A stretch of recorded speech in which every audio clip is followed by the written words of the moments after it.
I'm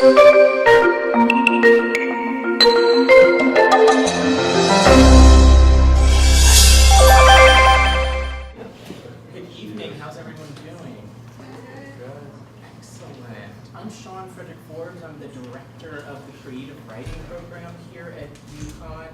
We are here to hear Brian Sneeden read, but Brian has this very interesting request.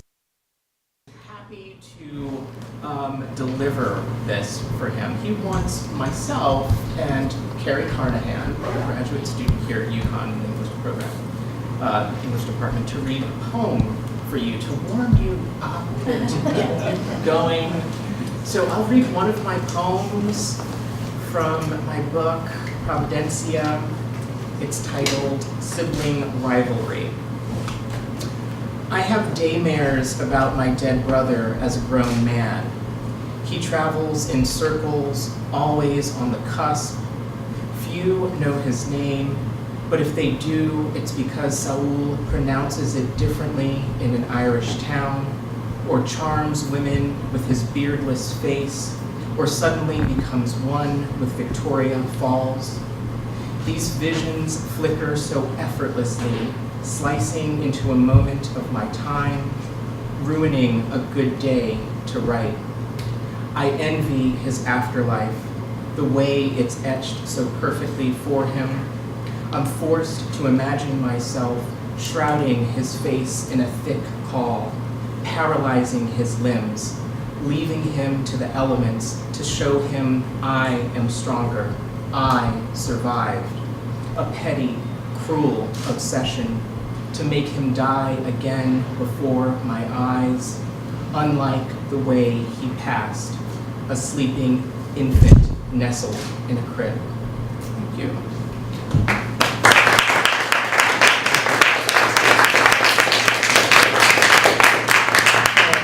Carrie Carnahan to come up, please.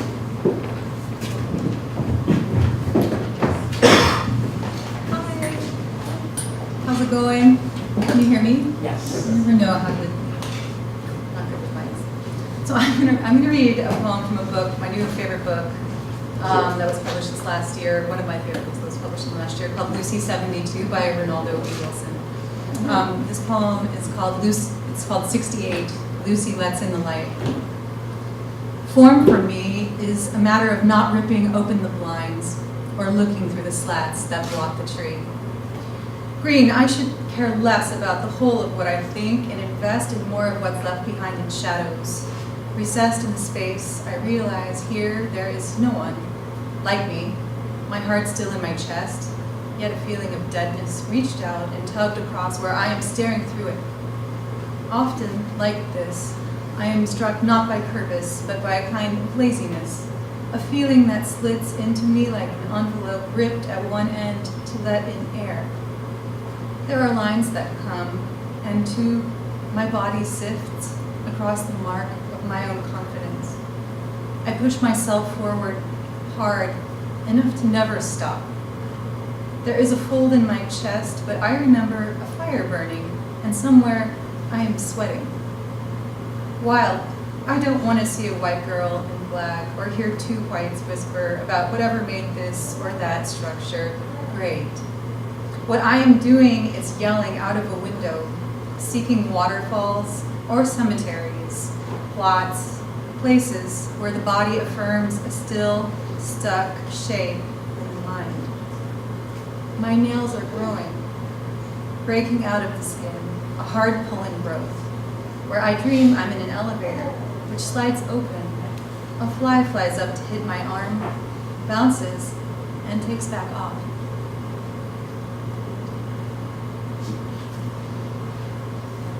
So now I'm going to introduce Brian. Pleasure to introduce Brian, my colleague and friend. Brian Sneeden is the author of the poetry collection Last City, published by Carnegie Mellon University Press in 2018. A 2018 PEN Heim recipient, his poems and translations have appeared in Asymptote, Beloit Poetry Journal, Harvard Review, Tri-Quarterly, Prairie Schooner, Virginia Quarterly Review, and other publications, and translations of his poems have been published in international magazines in Greek, Italian, Albanian, and Serbian. His translation of Phoebe Giannisi's collection, America, published by World Poetry Books in 2017, was selected by Ann Carson as a favorite book of 2017 in the Paris Review. Brian received his MFA from the University of Virginia, where he held a Poe Faulkner Fellowship in Creative Writing and served as poetry editor for Meridian. He is a PhD student in Poetry and Translation Studies at the University of Connecticut, where he serves as senior editor of New Poetry and Translation. Please welcome Brian Sneeden.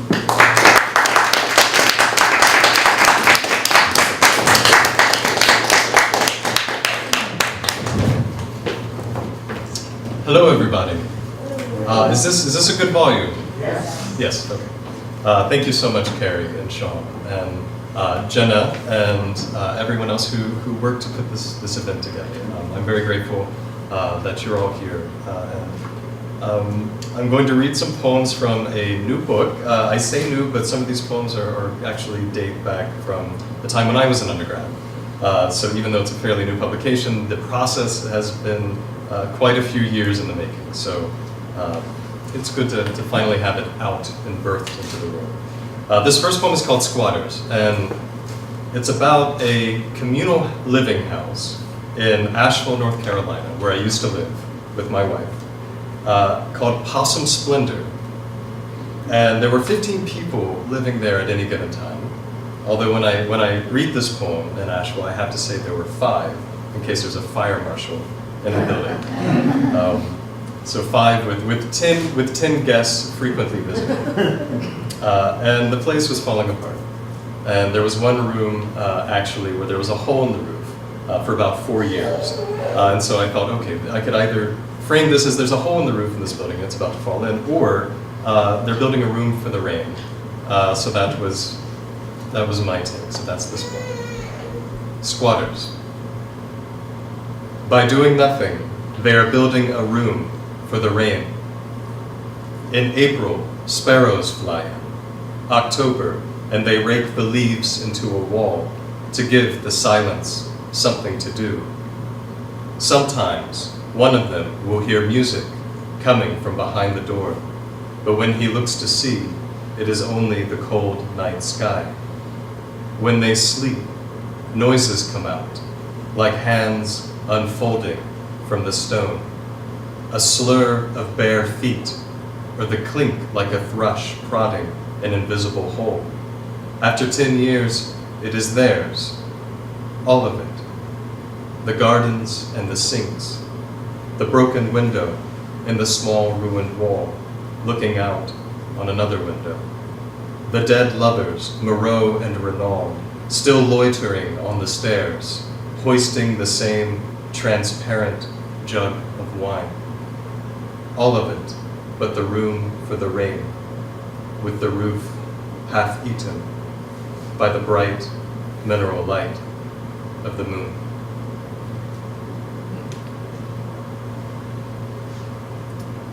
So, a friend of mine named Bryson, who was a street busker in Asheville, lived in a different communal house, which caught fire. And the night that it caught fire, actually, he was busking on the streets, and we heard the last song that particular violin was to ever play, because it went up in the flames. So this is a poem called Bryson and the Burning House.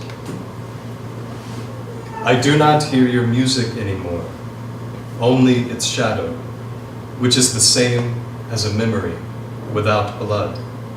Like when a house is on fire and some flame sneaks into the instrument cases, finding them used and, I think, nutritious for a flame, and eats both the last song and the first, and also your 10,000 fingerprints. Who will enter the house now, picking from the ash a single peg like a burning tooth? But at least there's these letters. Tell me again, how did it go? The one that started with the Ukrainian night.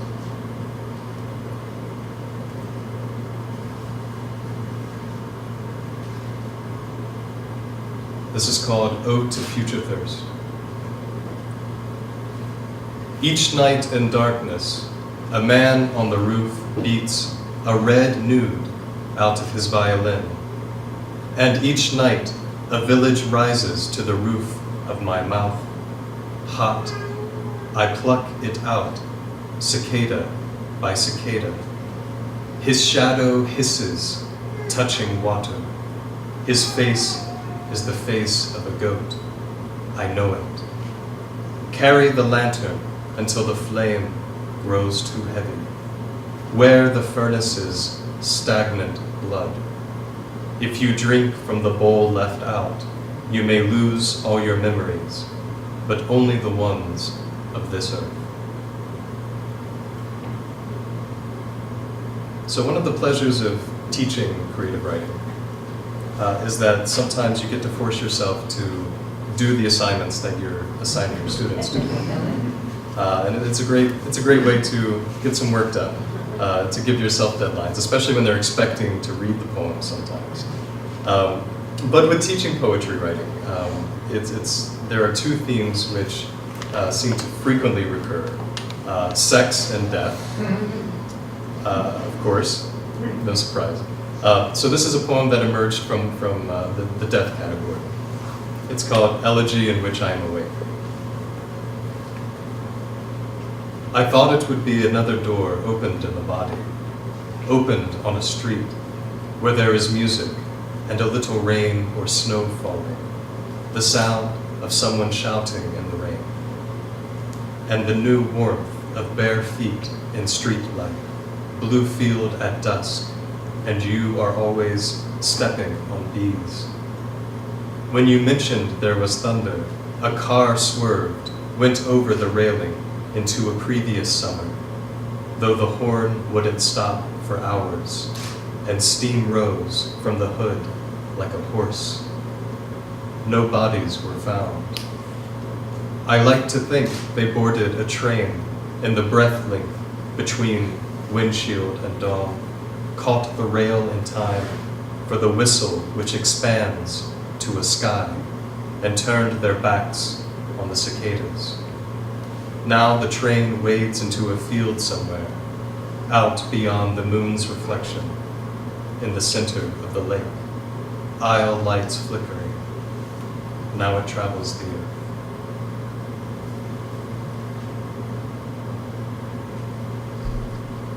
So now that we're talking once again about interesting endeavors in space,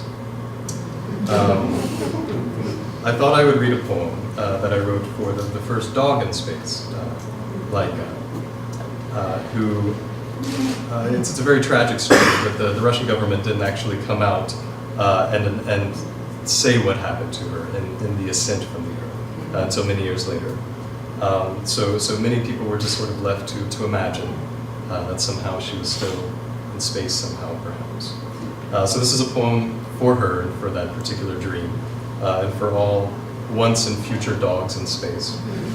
It's called Dog Moon. In the movie, the dog on Earth lives, while the dog in space stays in space, waiting, barking, licking in silence the metal rivets of the astropod until her shadow becomes subtracted from Data's shadow. What animates when the animating spirit moves on? On Earth, a fabric of leaf, moved by accident, like dust moved on an adjusted picture frame. Nothing of consequence, a little wind, the decay of laughter in a brightening hall. But think of Laika, cowering in holes of air, beneath the great metal wings of a satellite, hearing no master, curling up at no one's feet, leaving again her fern-like bones scattered, buried beneath trees in space. Occasionally one still falls and lights up, hyacinth in the air over Tokyo, uncounted, just another colored light.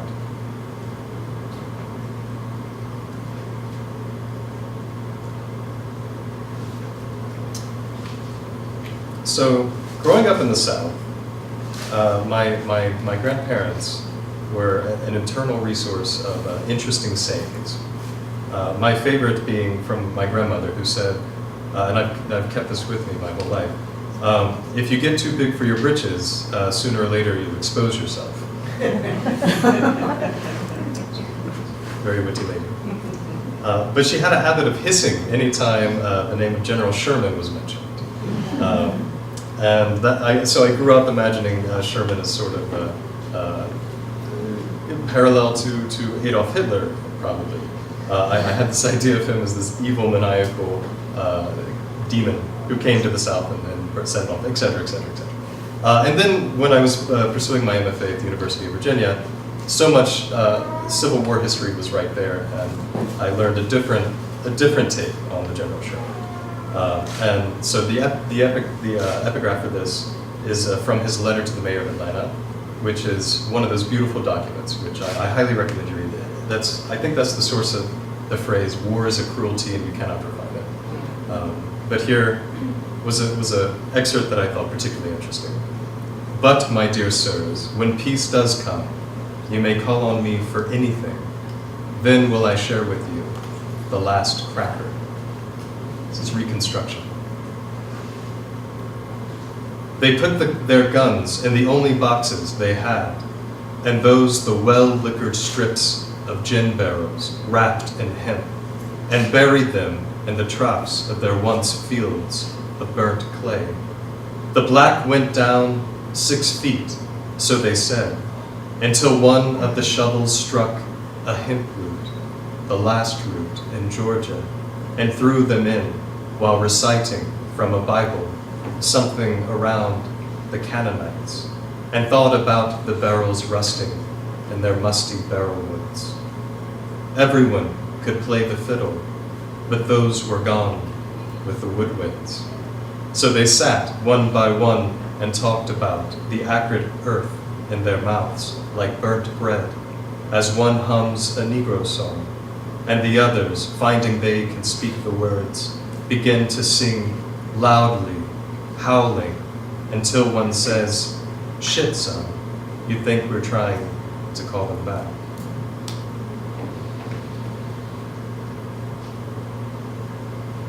So this next poem is a request from my lovely wife, who is in the back with our lovely 10-month-old baby named Arabella, to whom the book is dedicated.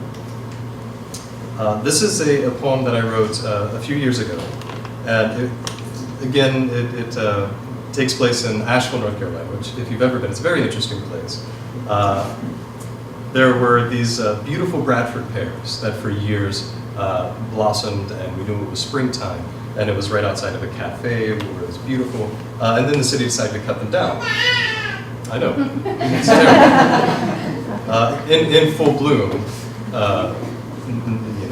it was a bad thing. But it being Asheville, women chained themselves to the trees, men chained themselves to the trees, and but they did eventually come in the night and cut them down. So my lovely wife, before we had met, took a slice of the cut trunk, and that was a gift on our first date to me. So that just, I knew right then that we were equally strange. So this is a poem for the trees, for her, called Ghosts. "They have come in the night and cut down all the Bradford pears. Now I walk beneath nothing, the severed half row and their whiteness gone. The hum of the chainsaw lingering in the eaves and the doorways like the husk of absence. The place of their bodies where I watched in spring a stranger then, your hand pluck a white blossom, cupping it in the palm like your very own corner in the spotless.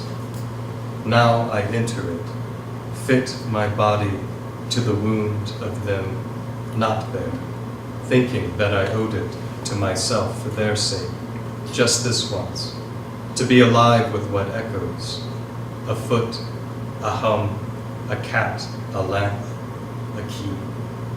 The wound that emptied you, still empty.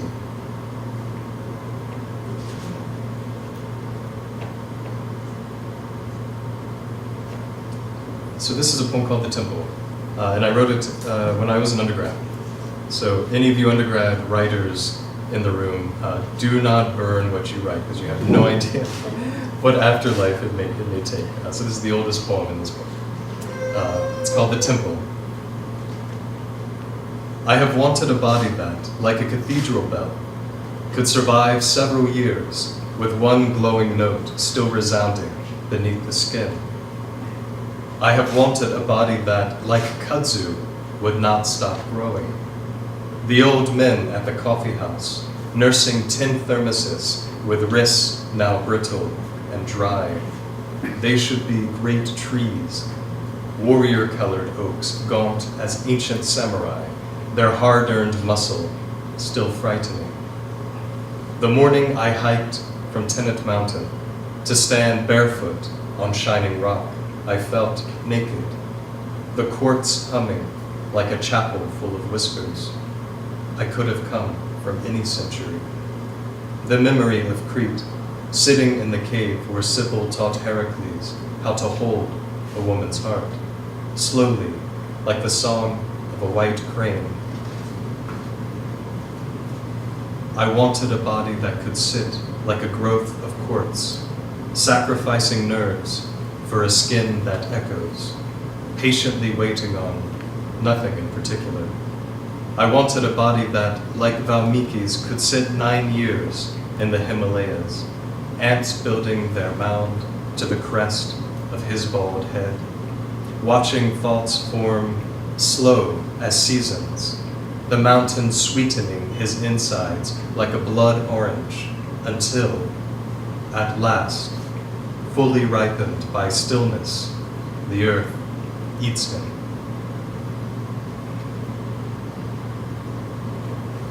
And this is called After a Suicide.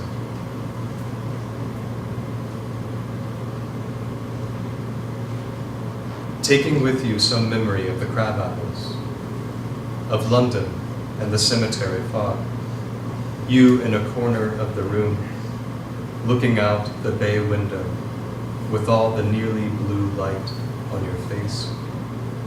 Did you hear it when it came, the breath most precious for being last, before it pressed slowly out and through the groove of the keyhole, out onto the lawn, like a hand of flute music stirring the carcass of a bee? Is it so terrible, finally? Or as they say, all pomegranates and ferrymen, the strict bloodless moon each day on the underground lake, afterlife in the darkness of tubers? Are you cracking jokes now on your sad long way to Mount Katahdin? But perhaps you are born already, a gloved hand pulling you out, fresh and sinew as a newly bit nectarine, your pink butt smacked hard as all the air and death bends into a child. What is there left to do now? But thank you. Thank you for ever giving me to you. Thank you for dying on time. So I'm going to read 2 translations. These are translations that I've done in the last 2 years by a marvelous Greek poet named Phoebianes, who I met thanks to Professor Constantine, who said, "You're very interested in Greek poetry. There's a Greek poet down in Columbia. Why don't you come down at Columbia University and we'll have lunch, you can meet her, have some coffee, and maybe something will happen." Unfortunately, she was willing to allow me to translate her collection, Homerica, which came out last year with World Poetry Books. So here's 2 poems. And when I read these in English, it's such a different experience because with her book, she sold a CD of her readings and recordings from the poems. So every time that I read them in Greek, I have her voice in my head, and then I read the English and I'm like, this is, everything they say is true, translation is impossible. What I say, Frost, poetry is that which is lost in translation. I prefer Elliot Weinberger's poetry is that which should be translated.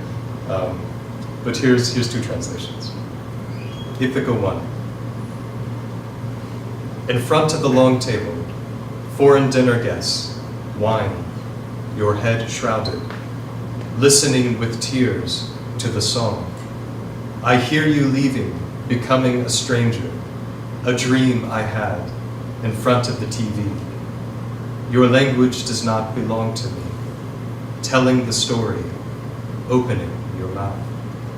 The stranger wants to be sent back with chests full of gifts on a night like this one, blindfolded, with a crew pulling at the oars and the boat sleep before turning to stone will tie off in beach sand beside the spring, bee jars, the games of little girls, and the grotto with its 2 doors, fame and forgetting, will accept him without a word, dressed in sheets between silence and silence. This is Lotus Eaters 2. I will stay here at the bend of the road, at the curve of the bay, at the edge of the cape, at the peak of the high mountain, the open arms of the sea, at the mouth of the river. I will stay here, the apples red, the pears spilling with juice, the tread of our shoes unworn. You go barefoot in light clothes at the end of summer, but winter does not come. So you sit outside until dark, with the sounds of nightingales, the lights coming on, before long tables, small dinners of twilight. The night moths, drunken dinners, the medicine eaten, the medicine a flower, the medicine, forgetting. Each moment a new beginning, which is, I don't know where I come from, I don't want to go back. Medicine, it's always right now, always right now. So I'll read one last one. This is the title poem for the book. And I suppose it also falls into the death category aforementioned. It's called Last City. And once again, thank you so much for coming out today. Perhaps it is the matter of going out which bothers me, that you or I or someone we know will have to get up, wearing only the warmth of the memory of our clothes, and find an airy socket in the car-fumed street.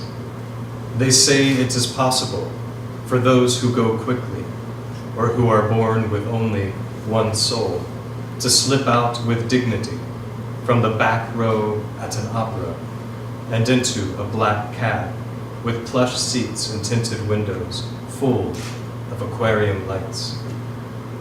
But what about the rest, the underdressed millions, forced to rise and leave with the curtain still up, and the sound of someone's voice lingering on the air? Do they file one by one into the street, leaving behind a pair of gloves or a half-touched glass of wine, waiting for no one to arrive and offer to pay the fare? But then, who's to say that you and I, busy making small talk with someone or another on the last sidewalk, couldn't manage to find a road of our own and a ride? Thank you very much.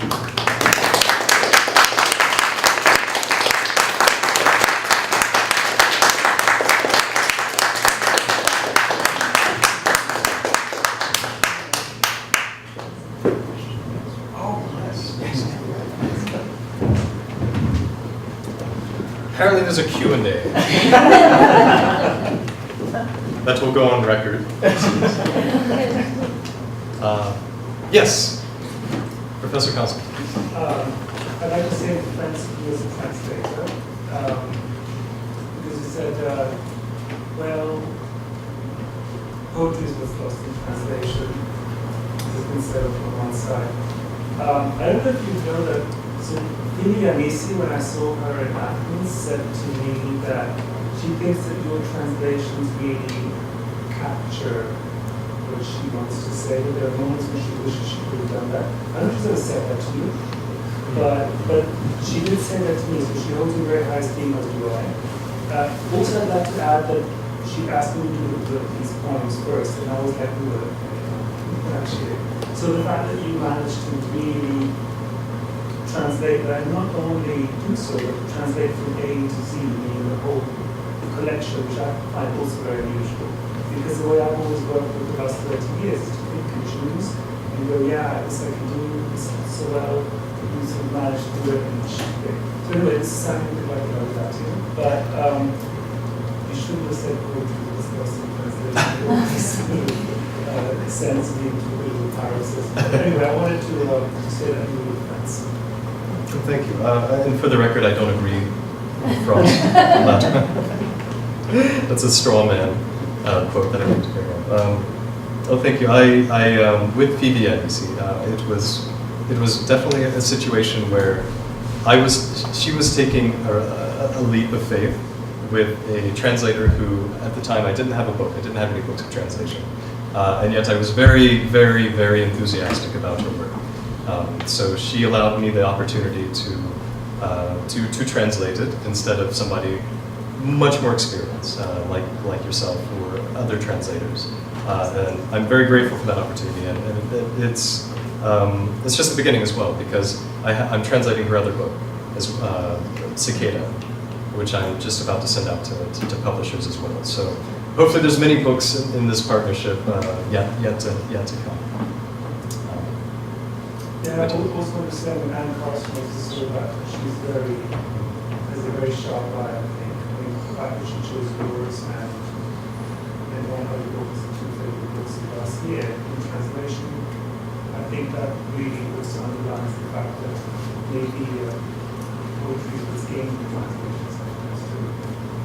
Which I think somebody said. Thank you. Yes, thank you. I wasn't aware that you translated in so many different languages, and I was wondering if your process differs depending on your degree of fluency in the languages? I've only translated from modern Greek and some Anglo-Saxon, thanks to Bob Hasselbrandt, and some Middle Irish. I have fortunately had some translators translate my work into modern Greek and Italian and Serbian and Albanian.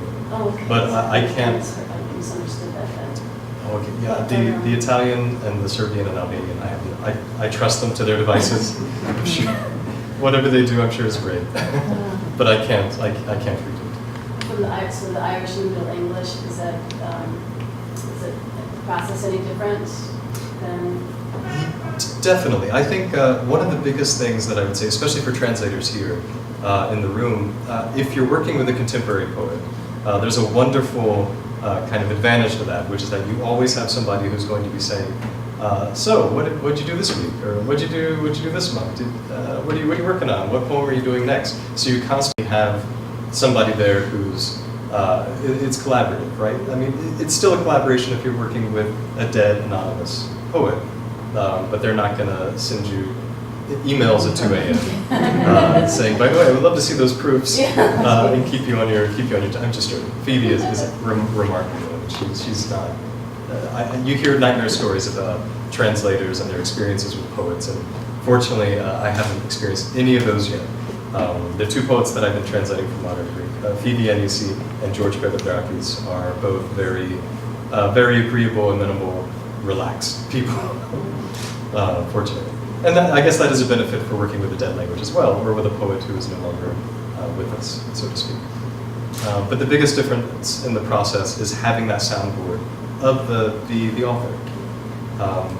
Translating is very much like writing, except the muse is always there, right? You have the original that you're constantly working with. I think that's right. How good is your Greek? Well, it's good enough, but I would say, yeah, that's a scandalous answer.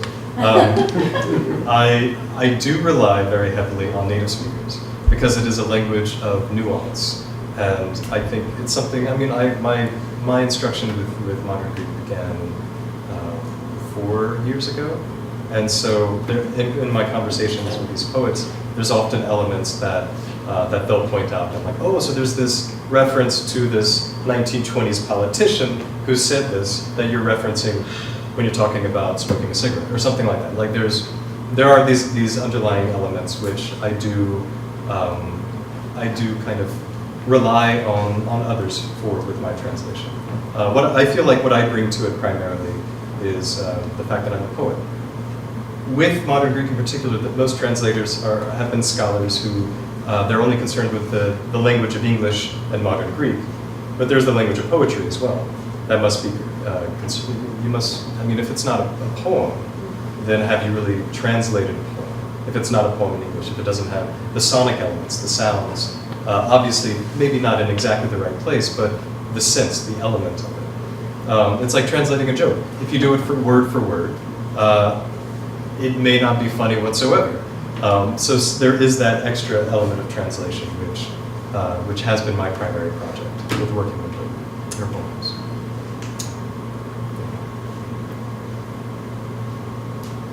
Yes, I want to pause the question.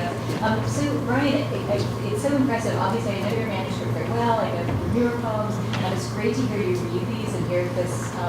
Just hear what they sound like. It's also beautiful to watch them translated this way. Mm-hmm. This is a fantastic simultaneous translation, which is just so beautiful. Right.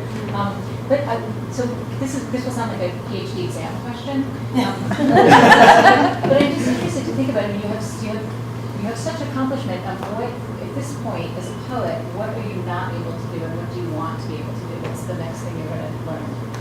Wow, okay. I mean, a lot.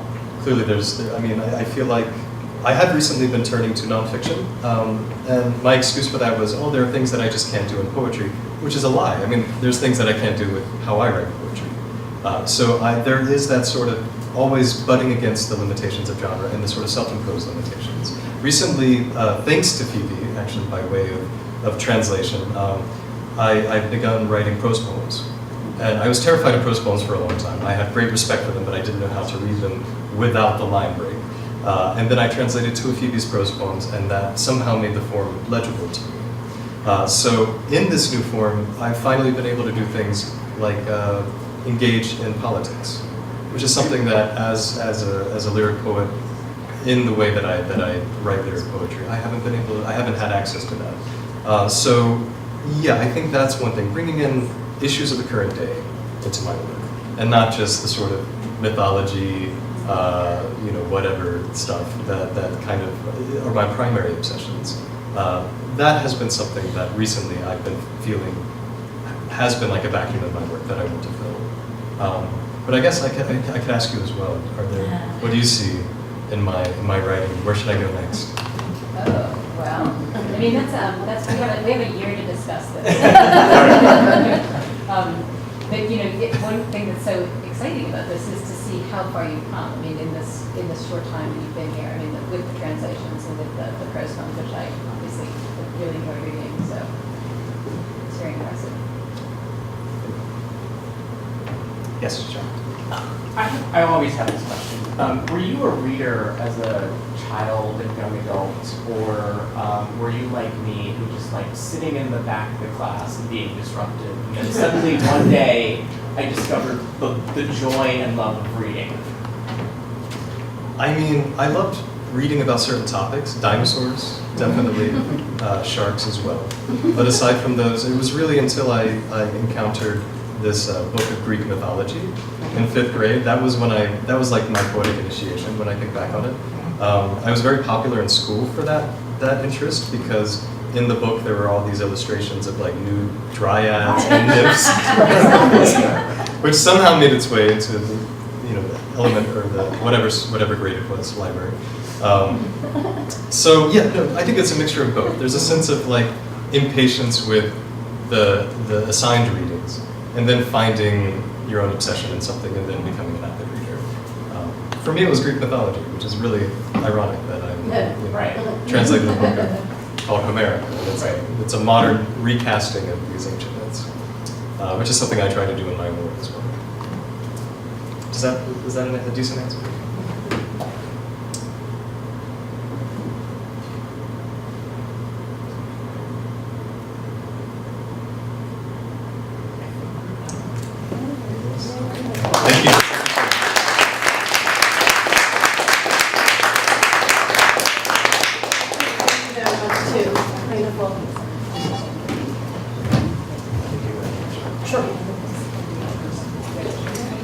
Too late. I got an email. Books for sale, I think, Brian might be persuaded to sign them. So, thank you for coming.